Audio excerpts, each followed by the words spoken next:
오늘 성막 이야기 12번째입니다.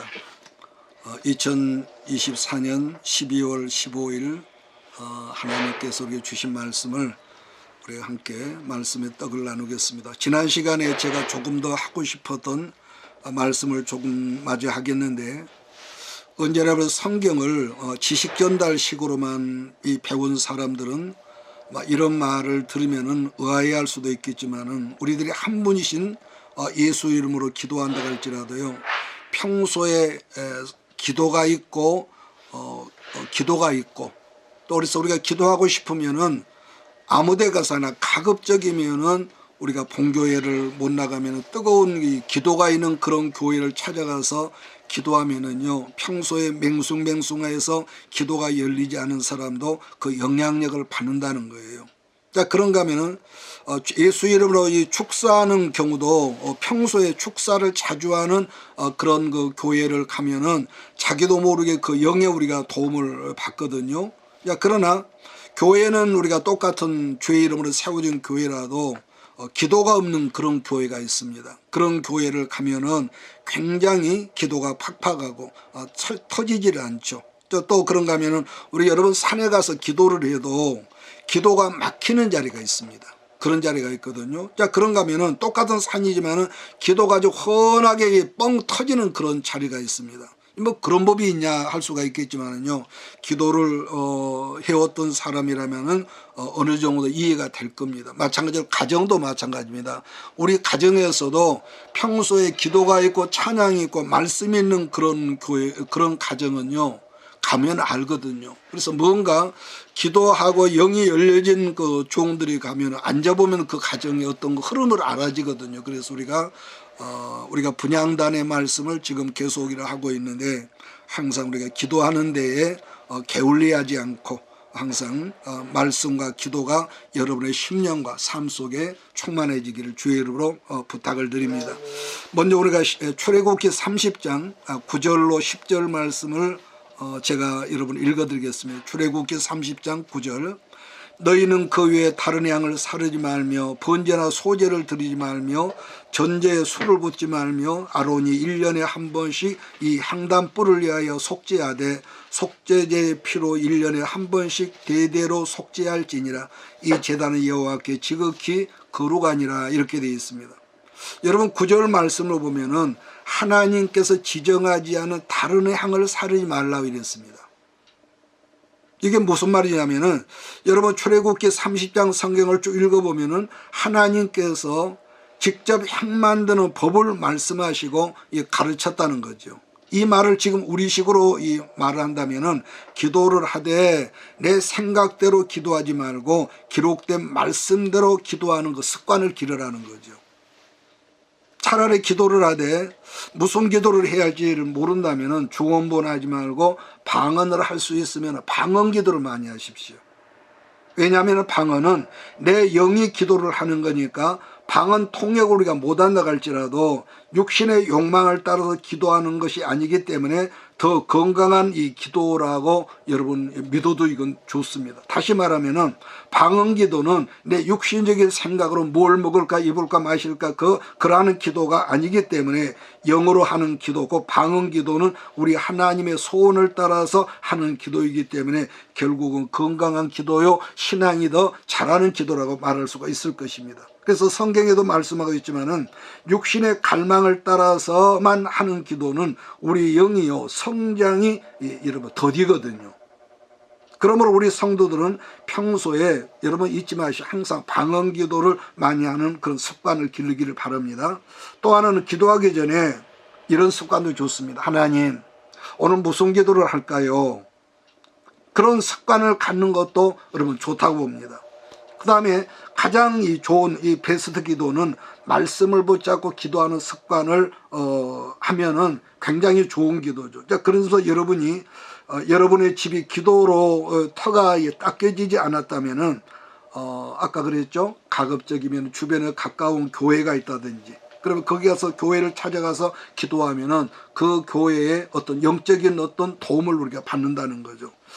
제가 그 전에 들은 말이지만은 어떤 그 상당히 많이 한 3,000인가 4,000 모인 교회인데, 전임 목사님은 그렇잖아요. 신임 목사님 와가지고요. 교회 문을 예배당문을 아예 잠가버린대요. 그러니까 그 교인들이 기도할 장소가 없어가지고 주변에 그 아무 교회나 흩어져서 기도한다 안타까운 말을 들으니까 그 뭐 꼭 그것이 나쁘다는 건 아니지만은 가급적이면 우리가 교회에서 본교에서 기도하면 좋은데 그렇지 못하다면은 어떤 교회가 기도를 많이 하는가, 어떤 교회가 성령으로 말씀으로 있는 교회인가 그걸 알아보는 것도 좋을 것 같아서 말씀을 드립니다. 그리고 또 좋은 기도는 여러분이 교회에 와서 말씀을 들을 때 있잖아요. 그래서 말씀을 들을 때에 같은 말씀과 여러분의 마음을 찔리는 그런 그 말씀이 있을 겁니다. 그러면은 그 말씀을 붙잡고 기도하면은 거기서 치료가 나타나고 거기서 평안이 여러분에게 임한다는 거. 그래서 그런 식으로 우리가 기도하면은요, 여러분 기도하는 분량이요 굉장히 커진다는 거예요. 기도의 분량.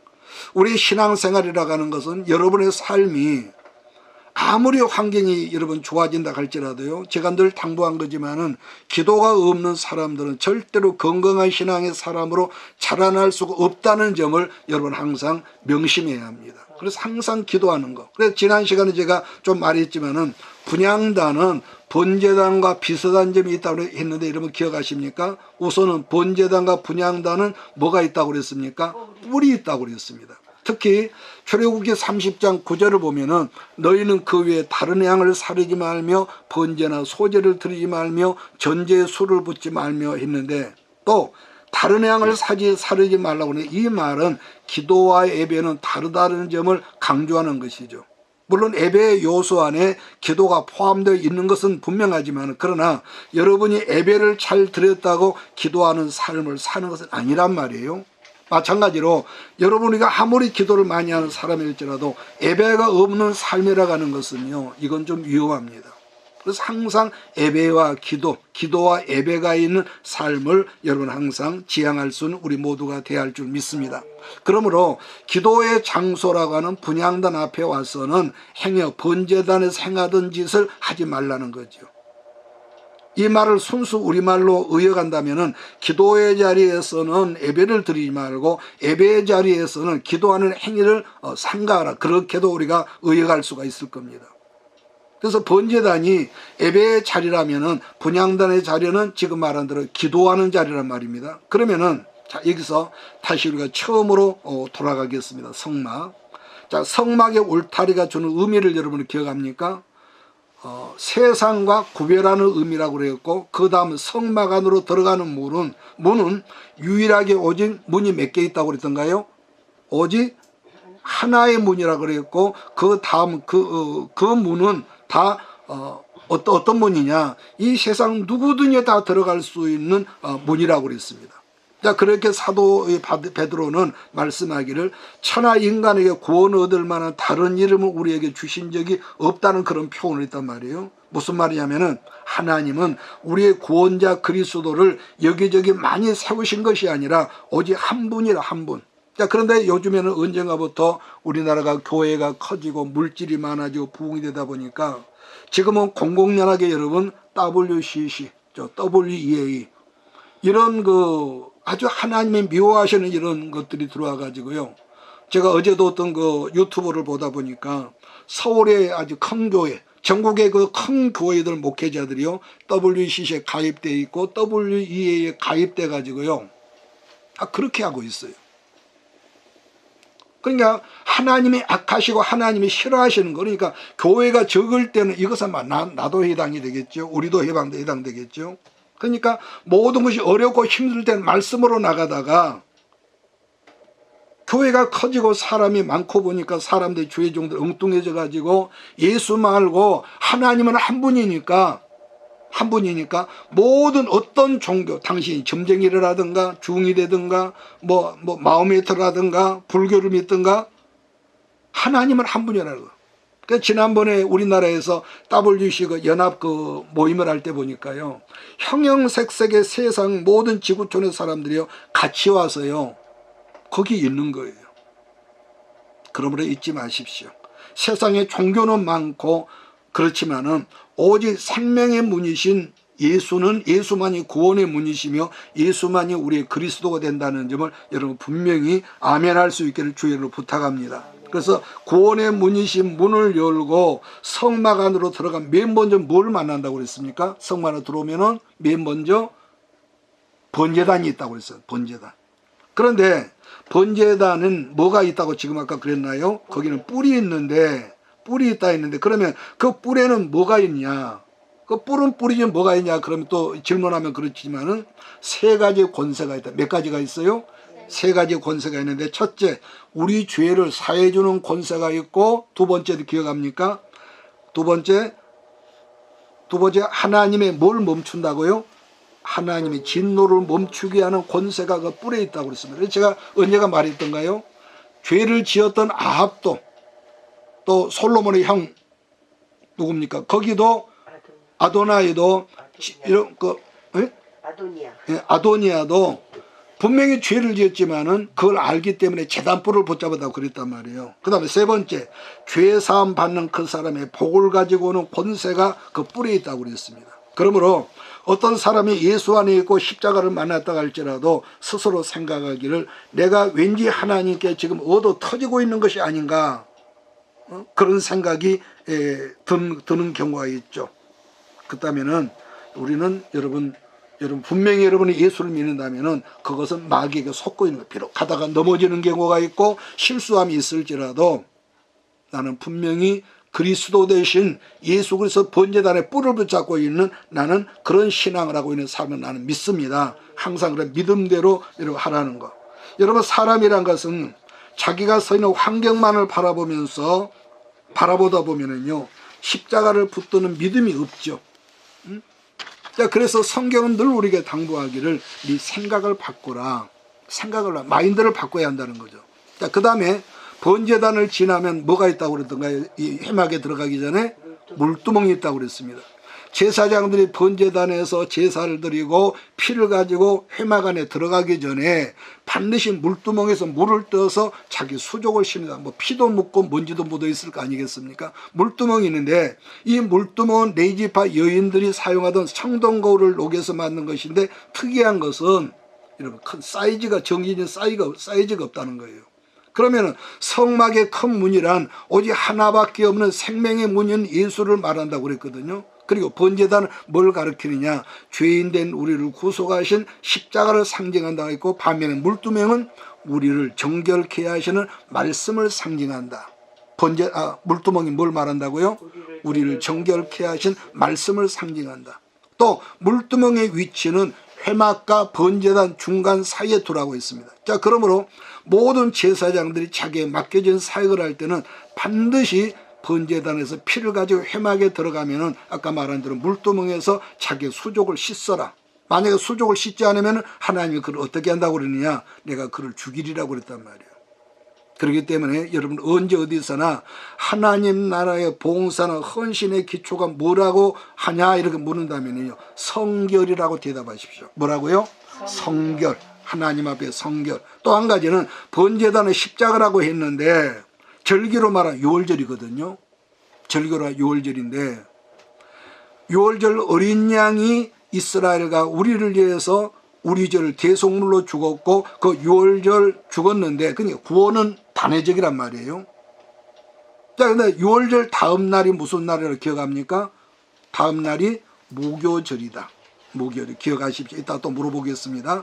이 무교절이라고 하는 것은 한 주간 동안 누룩을 넣지 않은 반죽으로 만든 떡인데 한마디로 여러분 반죽을 했지만은 발교가 되지 않으니까 맛이 없는 떡이죠. 이게 무슨 말이냐면은 무교 전병을 먹으면서 얼마 동안 사느냐면 일주일 동안이라고 그랬거든요. 그래서 성경에서 누룩은 죄를 말하기 때문에 그러므로 일주일 동안 무교 전병 맛이 없는 떡, 누룩이 없는 떡을 먹는다는 것은 예수 그리스도로 말미암아 너희가 죄 사함을 받았다면은 번제단에서 십자가의 죄 사함을 받았다면은 물두멍을 통과하고 너 스스로도 삶 속에 죄와 상관이 없는 삶을 살라고 의도적으로 말했다는 거죠. 그러니까 나는 예수 믿고 십자가에서 죄사함 받았어. 그러니까 나는 내 마음대로 살 것이 아니라 죄를 밀어버리는 죄와 멀리하는 삶, 먹는 것 아닙니까? 의도적으로 그렇게 사는 그것을 하나님께 강조했다는 거. 자, 그러면은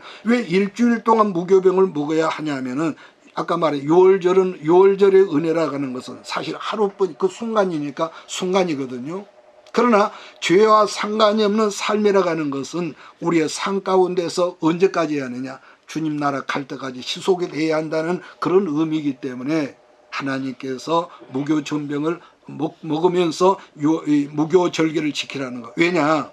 우리가 하나님 말씀으로 성결되어야만이 내 영혼이 죽지 않고 하나님 앞에 성결한 마음과 봉사와 헌신하게 되는데, 그러려면은 최소한도 일주일에 하루 1시간 예배 참석하는 거 끝낸다면은 그게 무슨 성결이 되겠냐 말이에요. 그래서 예배를 통해서 우리가 말씀을 먹지 않습니까? 그럼 예배가 끝나면 자유가 아니라 여러분이 살아가는 삶 가운데서 우리가 무교전병을 먹는 거, 죄와 끊어버리고 우리가 부지불식한 어떤 걸 하더라도 우리가 운전을 하다 가다 보면요, 요즘은 이 자동 엔진이 좋으니까 깜박하면은 100km 놓아진 그런 그 도로에서 나도 몰래 120, 30을 놓고 있더라고요. 그걸 보면 어떻게 합니까? 얼른 또 줄여야죠. 그러는 것처럼 우리가 말씀을 몰랐을 때는 그저 우리가 분위기로 따라가지만은 그렇게 엉뚱한 대로 살다 보면은 아차 그럴 때가 있거든요. 그럴 때 얼른 여러분의 생각을 바로잡고 오늘 본문으로 말하면은 무교병을 먹으라, 무교병 떡을 먹으라는 거죠. 자, 그러려면 그렇게 하기 위해서는 삶 속에 계속 우리가 말씀을 묵상하고 배우고 말씀을 듣고 또 기도하고 해서 그 말씀이 우리의 뭐라 할까 심령화, 사상화 되어야 한다는 거. 자, 그러면은 물두멍에서 수족을 씻어서 정결하게 하는 것처럼 왜 하나님 말씀이 우리를 정결하게 하는 것이냐 한다면은, 내가 지금 예수를 믿는다고 말은 하지만 그럼에도 불구하고 어떻습니까? 이렇게 말은 나도 여러분들도 생각과 마음 가운데서는요, 시시때때로 마귀가 심어준 많은 잘못된 이론과 또 사람이 만들어 놓은 잘못된 교리들과 사상들이 우리 가운데 있단 말이에요. 평소에는 모르는데. 그러므로 하나님 말씀을 들을 때와 말씀을 읽을 때 그 말씀들이 내 생각에 들어오면은 지금까지 내 생각 안에 채워져 있던 잡다한 것들이 말씀을 통해서 걸러져 나가죠. 빠져나가고, 그렇게 해서 계속적으로 우리 안에서 이런 물갈이가 일어나면은 어느 순간부터 우리가 습관적으로 우리가 주 앞에 서 있게 되고 주를 의식하게 되고 나도 몰래 우리가 코람되어 하는 신앙이 되어진다는 거죠. 자, 그럼 다시 말해서 왜 그래야 하냐 한다면, 여러분 그렇게 해야만이 우리의 더럽혀진 이 어떤 그런 것들이 차츰차츰 정결함으로 변해지고, 또 그렇게 하면 하나님께 귀히 쓰임을 받는 거. 그래서 누구라도요, 제가 늘 말하잖아요. 어디 가서 큰 부를 받았다고, 어디 가서 큰 은혜를 받아서 사람이 바꿔진 건 아니거든요. 그건 몇 쪽은 못 갑니다. 그래서 평소에 삶 가운데서 우리가 내 말씀을 통해 습관을 고쳐나가고, 그래서 제가 그랬잖아요. 자동차가 나도 몰래 어느새 100몇십으로 달리면 아차하고 우리가 속도를 줄이는 것처럼 말씀이 있는 사람이, 베드로가 실수를 크게 했어요. 그런데 닭이 우는 소리를 듣고 주의 말씀을 생각하고 회개했다는 것처럼 말씀이 있는 신앙을 여러분 잊지 말라는 것이죠. 그래서 제가 가끔 그런 말이 있는데, 나쁜 것은 가만 놔두면은요 저절로 나빠지는데, 그런데 하나님이 기뻐하시고 하나님이 좋아하는 것은요, 내가 관리하지 않으면은요 절대로 좋아질 리가 없습니다. 그래서 여러분, 관리할 수 있는 성령께서 다 하실 거야, 그건 여러분 아니죠. 그래서 항상 우리가 삶 속에 브레이크를 밟을 때는 밟고 또 악셀을 밟을 때는 밟고, 이 말을 다르게 설명한다면은, 자기가 여러분과 내가 아무리 탁월하다고 할지라도, 그래서 우리가 말씀을 통해서 내가 낮아지지 아니하고 내 생각에 죽어지지 않으면요, 결국은 어떻게 되겠습니까? 쓰임받지 못하고 또 뱀 잡는 막대기로 쓰임 받기는 하겠지만은 다 쓰시고는 버린다는 거예요.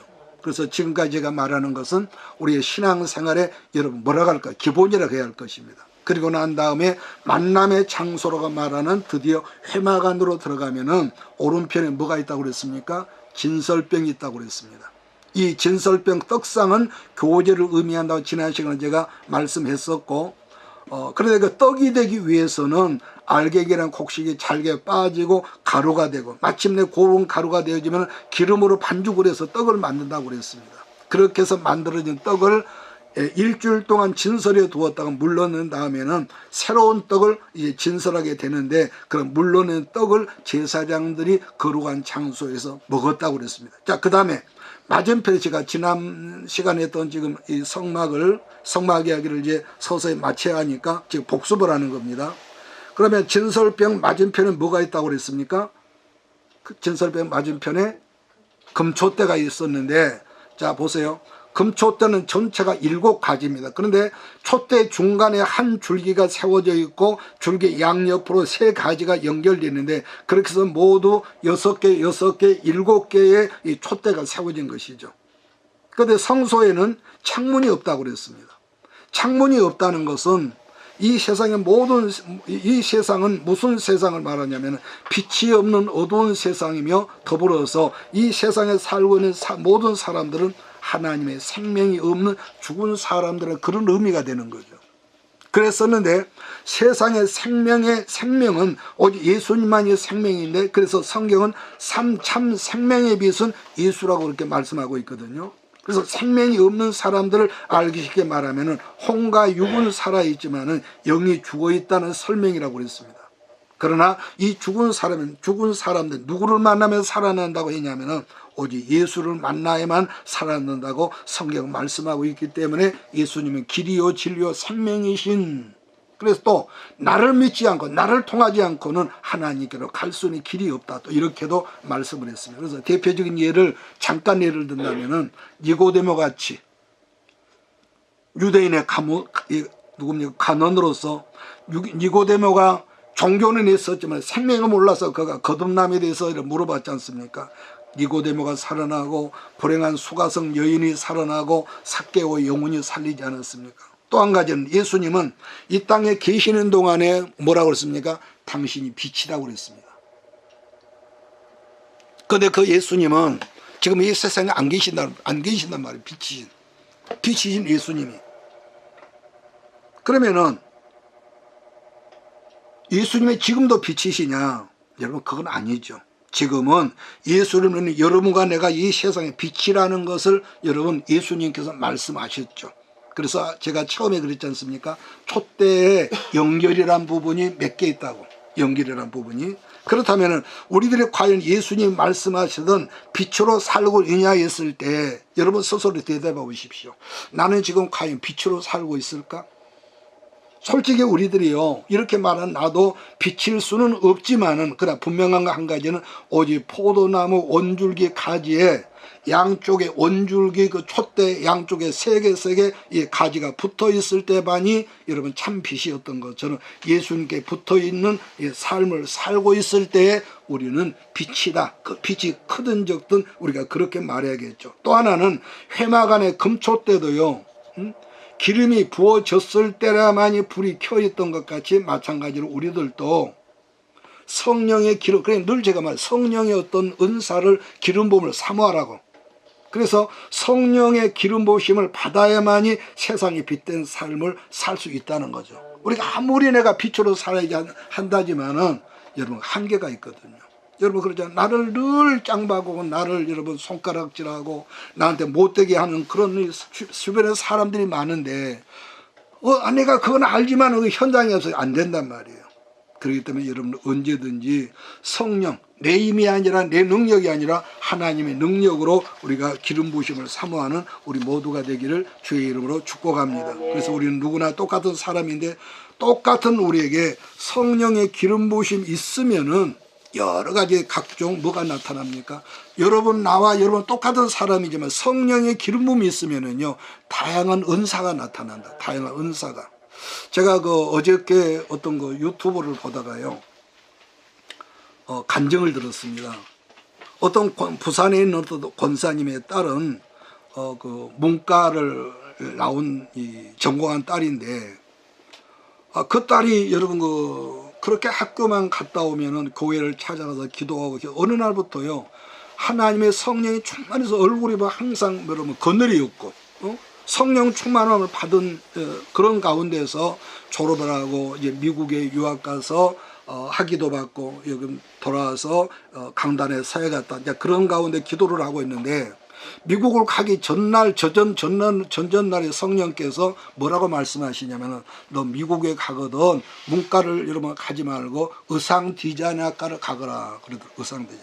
자기는 말하기를요, 여자분인데 아무 바느질을 못하는 사람이 어떤 그런 문외한인데, 근데 어떻게 내가 의상 디자인을 학과를 합니까? 그러니까 가서 네가 하면 내가 가르쳐준다. 그래서 미국 가서 유학가서 이제 의상 디자인학과에 원서를 공부를 했는데 이렇답니다. 그분 말이 기도만 하면 환상으로 그야말로 아름다운 의상 디자인을요 보여주셔서, 여러분 학교 다닐 때 아버지 그분이 말하기를 아주 교수들에게 아버지 그런 아주 굉장히 인기가 있었대요. 그래서 그런 졸업을 하고 지금은 미국이나 유럽에서 소문난 의상 디자이너가 되었다는 간증을 했는데, 그러니까 그분이 나는 원래 이 색이라든가 의상이라든가 바느질도 못하는 사람인데 어느 날 갑자기 성령께서 내게 은사를 주셔서 세계적인 의상 디자이너가 돼서 그런 간증을 한 걸 제가 들었거든요. 자, 그 다음은 분향단인데, 지난 시간에 제가 말했던 것 같이 인간이 하나님께로 제일 가까이 갈 수 있는 곳이 휘장 바로 앞에 자리가 이런 분향단이라고 그랬거든요. 그런데 분향단의 특징은 여러분 다른 성구와 달리 키가 크다고 그랬습니다.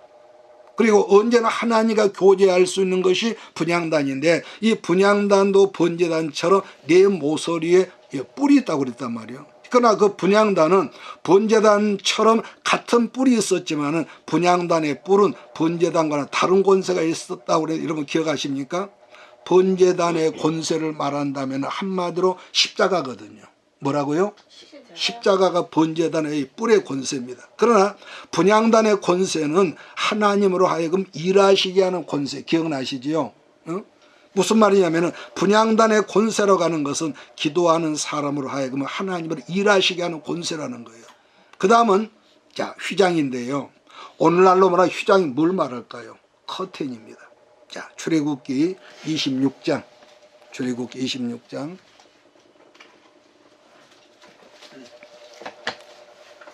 31절로 33절입니다. 같이 읽을까요?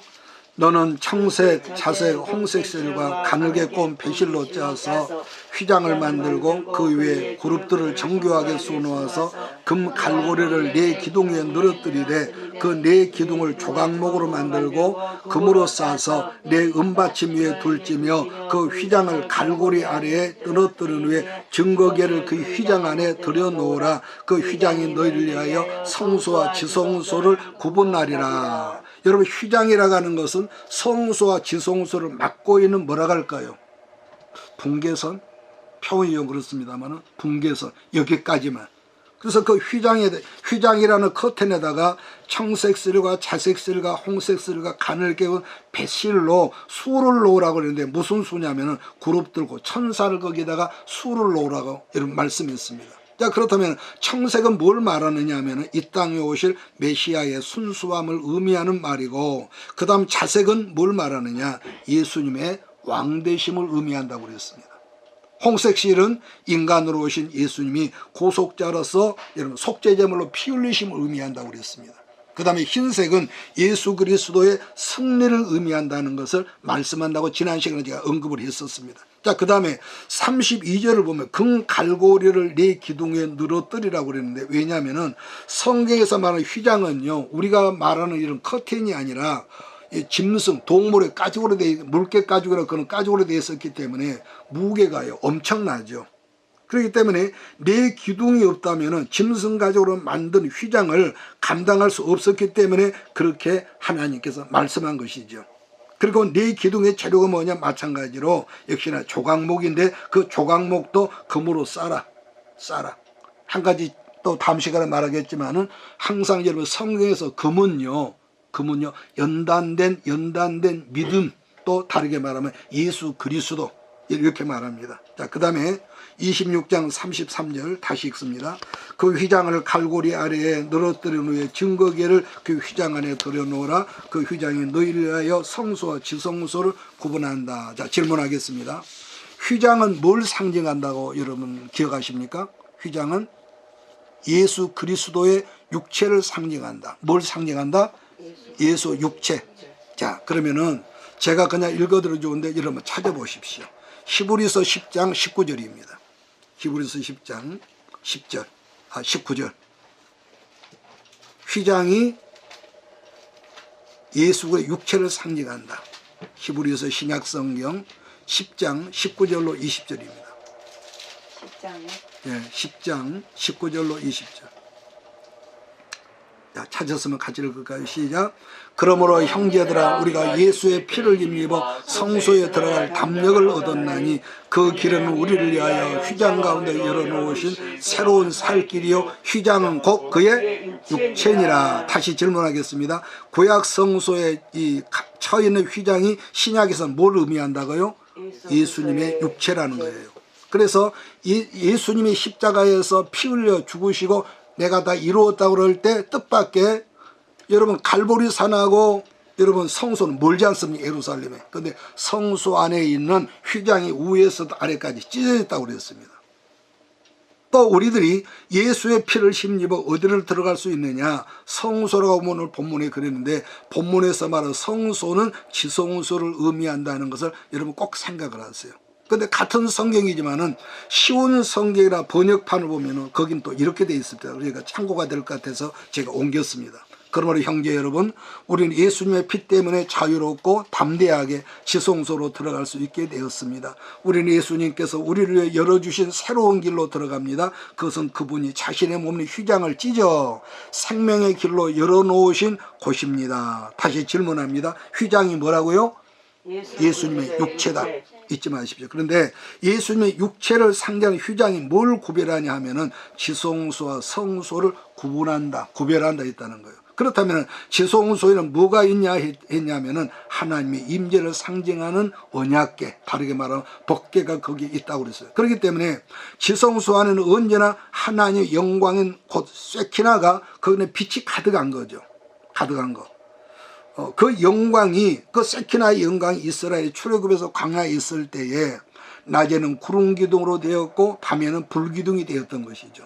그런데 성소에는 뭐가 없었다고 했냐? 마찬가지로 성소에는 창문이 없었다고 그랬거든요. 그 깜깜한 곳은 언제나 금초대가 환하게 빛을 발하고 있다고 그랬습니다. 그러나 지성소에도 창문은 없어 깜깜했지만은 반면에 그 안에는 뭘로 밝혀졌으냐? 성경에 하나님의 영광, 곧 쇠키나로 환한 여러분 광명이 그 안에 있었다는 거. 이 말씀을 뒷받치는 말씀이요. 요한계시록 21장을 보면은 천국에는 해와 달이 없었지만 뭐가 있었느냐? 제가 읽겠습니다. 요한계시록 21장 23절 4절. 그 성은 해와 달의 비침이 쓸데없으니 이는 하나님의 영광이 비치고 어린 양이 그 등불이 되심이라. 만국이 그 빛 가운데로 다니고 땅의 왕들이 자기 영광을 가지고 들이로 들어가니라. 이렇게 말씀합니다. 그 하나의 영광의 빛이 지성소를 가득히 채우고 있었다는 거. 그런데 출애굽기 26장 말씀 보면은 그 휘장이 우리를 위해서 성소와 지성소를 가로막는 벽이었다는 말씀을 하고 있거든요. 왜 그랬을까? 누구든지 아무라도 지성소는 못 들어가지만은 오직 누구만 들어갈 수 있다 했냐? 1년에 한 번씩 대속죄일 날인 7월 10일에 대제사장만이 짐승의 피를 가지고 들어갈 수 있었던 유일한 장소였죠. 그러니까 대속죄일 날에도 제사장이 지성소에 들어갈 때는 반드시 어떻게 했느냐? 분향단에서 피어있는 뭡니까? 그 분향단에 그 향 연기가 피어있는데 맨 위에 보면 그 향로가 있습니다. 향로를 들고 지성소에 이러면 들어가는데, 왜냐하면은 향로에서 피어나는 그 연기로 인해서 하나님께서 제사장 얼굴을 보지 못하도록 연기를 일부러 피웠다고 그랬습니다. 가끔 영화에서 보면은 천주교 사제들이요, 향로를 들고 이렇게 그 연기를 핀 걸 보았을 거예요. 그거거든요. 자, 그러면서 들고 가도 속죄제물의 피를 법궤에 바르고 나서는 얼른 밖으로 나왔다는 거죠. 그랬는데 그 영광의 지성소를 누가 맡고 있었냐면은 육체이신 예수님이었다고 성경 말씀하는 거예요. 자, 그렇다면 여기서 좀 이상 아이러니한 것은 이러한 비밀을 알지 못한 사람이 왜 사랑의 예수님이라면은 그 영광을 개방해서 만민이 보게 하시지 왜 당신이 맡고 있어서 그렇게 말씀할까 이렇게 의문하지 않겠습니까? 자, 그런 의미에서 다시 한번 출애굽기 26장 33절을 보면은 이렇게 되어 있거든요. 그 휘장을 갈고리 아래에 늘어뜨린 후에 증거기를 그 휘장 안에 들여놓으라. 그 휘장이 너희를 위하여 성소와 지성소를 구분하라 이렇게 됐는데, 그래 하나님의 영광을 죄인된 우리로 하여금 보지 못하게 하는 것은 지난번에 언제 그랬나요? 지금은 그런 경우 없지만은 여러분 옛날에 시골 학교 가면은 여러분 연탄할 난로가 있었습니다. 그러면 난로 주변에 반드시 철망으로 해서 둘러싸여 가지고 아이들이 난로 곁으로 가까이 못 가게 했거든요. 그렇다면은 난로를 위해서냐 아이들을 위해서 제가 물었지 않습니까? 만약에 철망이 없이 다가가면은 아이들이 화상을 입으니까 다시 말하면 죄인된 인생에 하나님의 하나의 영광을 보면은 죽는단 말이에요. 응? 그러니까 출애굽기 34장 18절을 보면은 여러분 모세가 시내산 정상에 올랐거든요. 그래서 하나님 사람 모세가 감히 어떤 기도를 합니까? 하나님의 얼굴을 좀 보여주세요. 간청하는 그런 내용이 있거든요. 18절에. 이건 내가 추측이지만은 모세가 늘 하나님 음성만 들었기 때문에 아마 하나님의 얼굴을 좀 보고 싶지 않았을까? 자, 그래서 여러분 찾아놓은 성경이 33장이라면 여러분 보십시오. 출애굽기 33장 19절 20절. 여호와께서 이르시되 내가 내 모든 선한 것을 내 앞으로 지나가게 하고 여호와의 이름을 내 앞에 선포하리라. 출애굽기 33장 19절 읽습니다. 나는 은혜 베풀 자에게 은혜를 베풀고 공의를 여길 자에게 공의를 베푸느니라. 또 이르시되 네가 내 얼굴을 보지 못하리니 나를 보고 그 다음 뭐라 하겠습니까? 나를 보고 살짝 없다는 거예요. 그러니까 하나님 말씀하기를 죄인된 인간이 하나님의 얼굴을 보고 살아있을 수가 없다는 거죠. 그렇다면 모세는 하나님의 영광을 보았을까요? 보지 못했을까요? 보았습니다. 그러나 보기는 보았지만은 뒷모습에 어떤 것만 봤다는 거죠. 자, 그러면 여러분 출애굽기 33장 21절 23절도 같이 한번 읽겠습니다. 시작. 여호와께서도 이르시기를 보라 내 곁에 한 장소가 있으니 너는 그 반석 위에 서라. 내 영광이 지나갈 때 내가 너를 반석 틈에 두고 내가 지나도록 내 손으로 너를 덮었다가 손을 거두리니 내가 내 등을 볼 것이요 얼굴은 보지 못하리라. 우리들이 지금 읽은 이 말씀 중에 포인트는요, 반석입니다. 반석. 그냥 커다란 바위덩어리를 의미하는 것이 아니라 본문에서 말하는 반석은 뭐냐? 예수 그리스도를 의미하거든요. 만약에 성경을 배우지 못해서 답답한 질문을 하는 사람이 있다면 어떻게 반석이 예수님이 이렇게 의문하지 않겠습니까? 그래서 신약성경 고린도전서 10장 1절을 보면 바울이 이런 말을 했습니다. 형제들아 나는 너희가 알지 못하기를 원하지 아니하노니 우리 조상들이 다 구름 아래 있고 바다 가운데를 지나며 모세에게 속하여 다 구름과 바다에서 세례를 받고 다 같은 신령한 음식을 먹으며 다 같은 신령한 음료를 마셨으니 이는 그들을 따르는 신령한 뭐라 합니까? 반석으로부터 마셨으며 그 다음에 그 반석은 곧 그리스도라.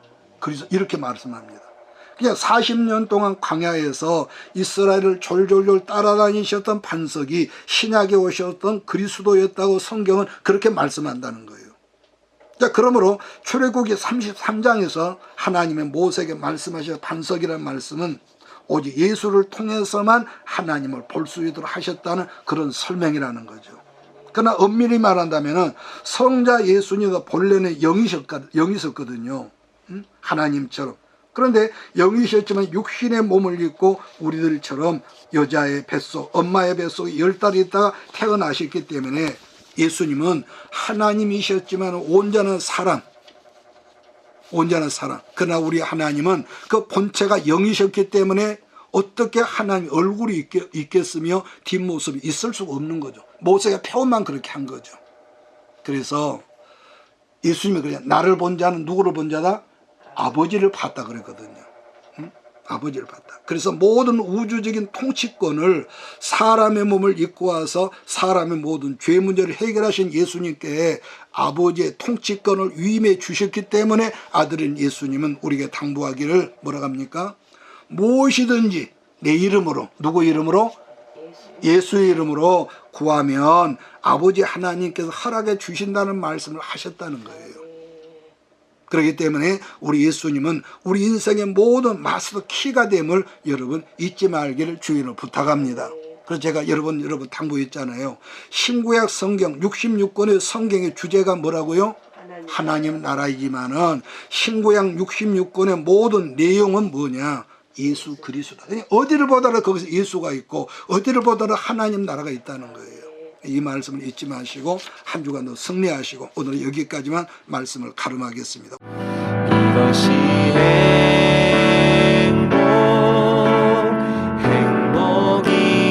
행복이라오. 세상은 알 수 없는 하나님 선물.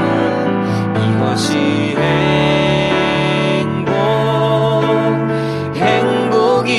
행복이라오. 하나님의 자녀로 살아가는 것. 이것이 행복이라오.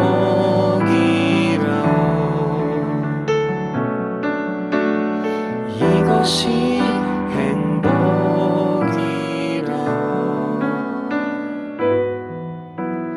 이것이 행복이라오.